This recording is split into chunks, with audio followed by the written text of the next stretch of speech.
Hi, everyone. This is Rob McCaffrey, the Interim Dean for the School of Arts and Entertainment at Valencia College. If you've never been in an online class before, then sign on to your class or go to Canvas might not make sense to you. I'm here to try to explain a little bit what that means.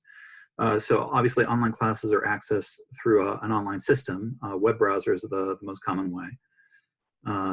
What you would do is go to a web browser like Firefox or Google Chrome or one of your mobile web browsers and type in online.valenciacollege.edu.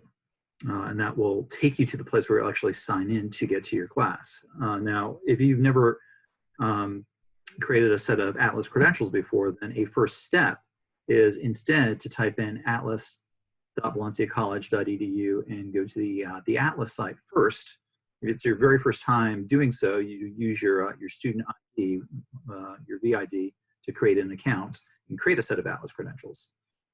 This is also the place that you would go to reset your password if you created them, but you no longer remember what your password is. You also have a phone number that you can use to call our help desk if you need help with that process.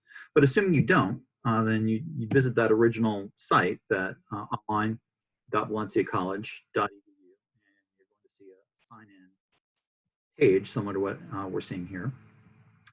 Signing into that is going to take you to the course interface.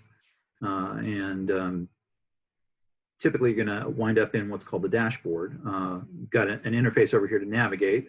Something that indicates you might be your initials. If you've chosen a photograph of yourself, might be that photograph.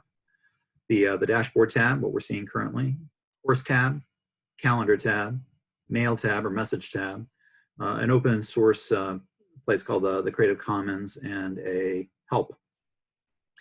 So in the dashboard, you can see things like your classes. This is what the classes actually look like. These little thumbnails right here, which have your class names. If you've got a calendar function turned on, you're going to be seeing things that are due off to the side.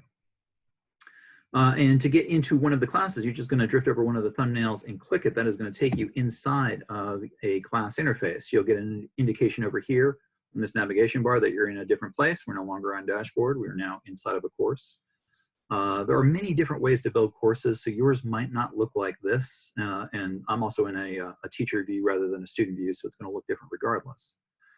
But this is probably similar to what a lot of you will see. This is a common approach, which is to build things called modules and place things inside of the modules that students can use. So this is an example of a Start Here module with a course syllabus and a schedule for the course. Now, if you don't see anything or you don't understand what you see, that may be the time to come down here to the message and click that and get into what is essentially a web mail interface. So if your professor has sent you messages, you're going to see them appear over here in your inbox. And if you want to write to a professor, there's a little compose button right here that will call up a web mail interface to allow you to get that message to your professor. And that's the essence of how to find to get into the course. It's not the only way, but in the interest of simplicity, it's the only way I'm going to show you today. So good luck, and we will see you online.